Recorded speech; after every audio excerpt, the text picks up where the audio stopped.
ఓం మహాగణాధిపతయే నమః. ఓం గురుభ్యో నమః. ఓం శ్రీమాత్రే నమః. అరుణాం కరుణాతరంగితాక్షీం ధృతపాశాంకుశపుష్పబాణచాపాం అనిమాదిభిరావృతాం మయూకైః ఆమిత్యేవ విభావయే భవాని. శ్రీమాత్రే నమః. ప్రేక్షకులకి ఆ లలితాంబిక అమ్మవారి యొక్క అనుగ్రహం పరిపూర్ణంగా కలగాలని స్ఫూర్తిగా కోరుకుంటూ మనకి ఈ నెల 17వ తేదీ నుంచి, అంటే ఈ సెప్టెంబర్ మాసం 17 నుంచి కన్యారాశిలోకి రవి, 14వ తేదీ నుంచి బుధుడు వస్తున్నాడు. వీళ్ళిద్దరూ రవి సంక్రమణము మరియు బుధాదిత్య యోగము జరుగుతుంది. బుధుడు ఉచ్చ స్థానంలో కూడా వెళ్తున్నాడు. దీనివల్ల కలిగేటువంటి ఫలితాలు ప్రతి లగ్నము వారికి, లగ్నం తెలియని వారు రాశి నుంచి చూసుకోవచ్చు.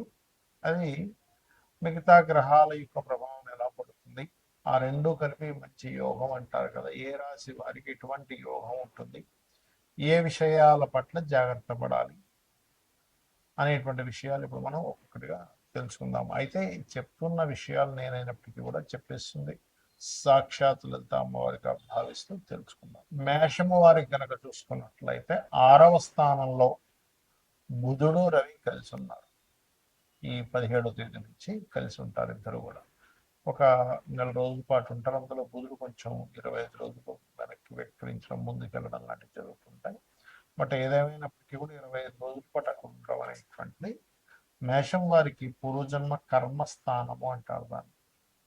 సో మేషం వారికి కన్యారాశి అనేది 6వ స్థానం, పూర్వజన్మ కర్మస్థానం అవుతుంది, కుంభం అవుతుంది. కుంభంలో ఒక రకంగా చెప్పాలంటే గ్రహణం పడుతుంది కాబట్టి అది లాభంలో గ్రహణం చాలా మంచిది. 6వ స్థానంలో ఎప్పుడైతే రవి బుధులు ఉంటున్నారో 17వ తేదీ నుంచి, అది రుణం లభించడానికి మరియు అదేవిధంగా కొన్ని లాంగ్ వేరే వేరే ప్రాంతాలకు వెళ్ళి అక్కడ మీరు ఏదైనా వ్యాపారం చేయడానికి, శత్రువుపై జయము, 6వ స్థానంలో రవి ఉంటే ఏంటంటే శత్రువు పైన కాంపిటీషన్ రిలేటెడ్, గవర్నమెంట్ జాబ్స్ సంబంధించిన ఏమైనా ప్రయత్నం చేయడానికి వీటికి చాలా చాలా చాలా బాగుంటుంది. అలాగే కొన్ని శుభకార్యాలు లేనట్లయితే ఒక మంచి ఇన్వెస్ట్మెంట్స్కి, ఎందుకంటే ఇక్కడ బుధుడి యొక్క రాసుల్లోనే గురువు కూడా 12వ అధిపతి కూడా ఉన్నాడు, మరియు 3, 6 అధిపతి అయినటువంటి బుధుడు రవితో కలిసి ఉన్నాడు. ఇది ప్రధానంగా ఆ యొక్క ఫలితాలని బలంగా ఇస్తుంది, ఎటువంటి సందేహం లేదు. అదేవిధంగా ఈ 2వ స్థానాధిపతి మాత్రం కొంచెం ఈ కేతువుతో కలిసి ఉంటున్నాడు కాబట్టి 14వ తేదీ నుంచి ఎలా అయితే మనకి రవి బుధుడు వచ్చి కన్యారాశిలో కలుస్తున్నారో, ఈ సెకండ్ లార్డ్ అంటారు, ధనాధిపతి వెళ్ళి కేతువుతో కలుస్తున్నారు. ఇక్కడ షేర్ మార్కెట్ రిలేటెడ్, సినిమా సంబంధించినటువంటి విషయాలలోని ఈజీగా మనీ వస్తుంది అనుకునే విషయాలకు వెళ్ళకూడదు. ఎందుకంటే ఇక్కడ లాభంలో గ్రహణం అన్ని రకాల లాభాలు ఇస్తున్నప్పటికీ ఈజీ మనీ కోసం మనం చేసే కొన్ని తప్పిదాలు ఉంటాయి. అటువంటి విషయాలలో చాలా దూరంగా ఉండండి 14వ తేదీ నుంచి. బికాజ్ ఆఫ్ కేతుతో కలుస్తున్నాడు శుక్రుడు వెళ్ళి.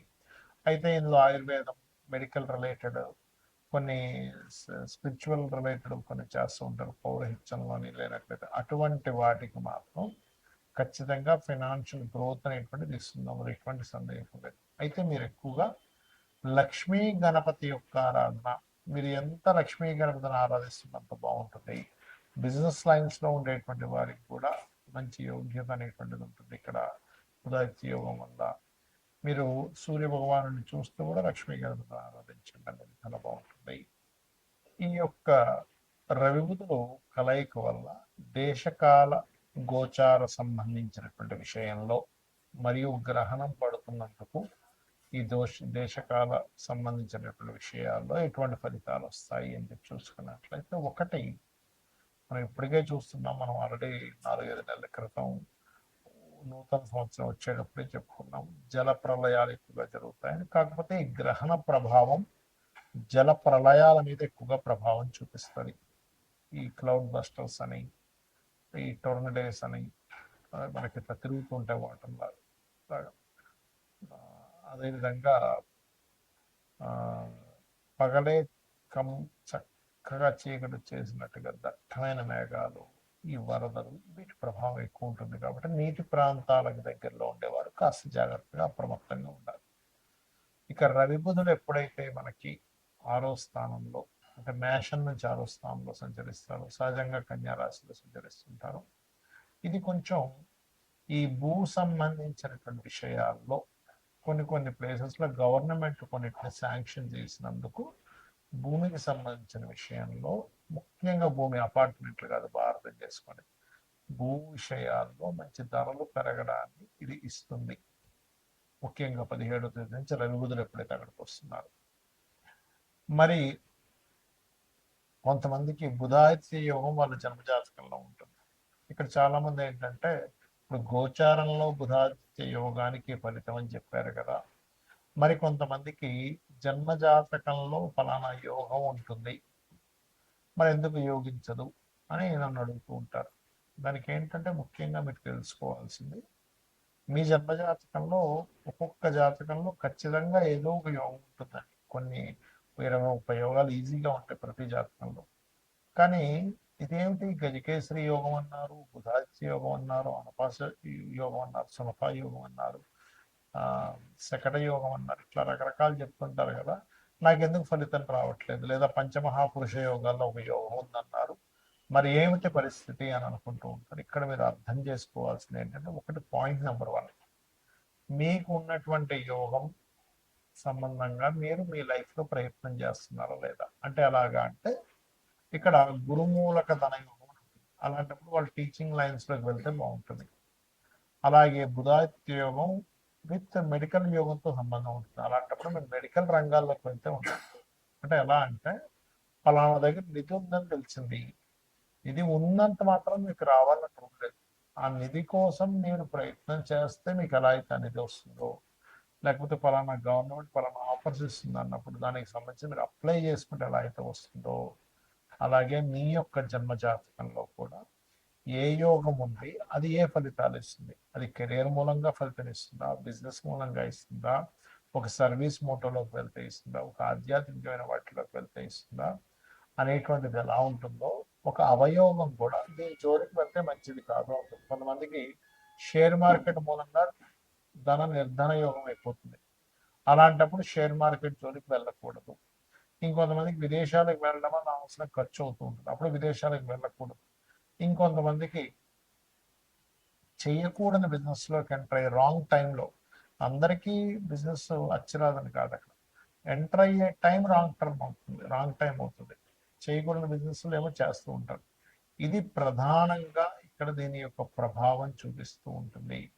ఇది ముఖ్యంగా గుర్తుపెట్టుకోండి. కాబట్టి యోగం ఉంది, అది ఎలా ఉంది, పాపకత్తెరలో ఉందో శుభకత్తెరలో ఉందో. ఒక యోగం ఉంటుంది కానీ అది పాపకత్తెరలో ఉంటుంది, స్ట్రక్ అయిపోయినట్టుగా ఉంటుంది. అలా ఉన్నప్పుడు మరి ఏం చేయాలి అంటే, ఆ యోగం యాక్టివ్ అవ్వడానికి అది ఏ పాపగ్రహాల మధ్య అయితే ఉందో ఆ పాపగ్రహాల మధ్య ఉండేటువంటి దాన్ని యాక్టివ్ చేసుకోవాలి. అంటే ఆ 2 గ్రహాలు ముందు వెనుకున్న గ్రహాలకు దానాలు ఇస్తూ ఉండాలి. అలాగే మనకి చాలా మందికి ఉన్నటువంటి ఇబ్బంది ఏమిటంటే, ధన సంబంధించిన ఇబ్బంది. దానికి భక్తి శ్రద్ధలతో రోజు కనుక ఓం సంపత్కరి సమారూఢ సింధుర బ్రజ సేవితాయే నమః అని చెప్పి మంత్రం కనుక చేసుకున్నట్లయితే 100% మీకు ఫైనాన్షియల్ స్ట్రెస్ అనేది తగ్గుతుంది. అలాగే ఓం ధర్మాధ్యక్ష ధనాధ్యక్ష ధనధాన్య వివర్తనీయే నమః చేసుకోవచ్చు. అప్పులున్నాయి ఓం అప్రనాయ నమః.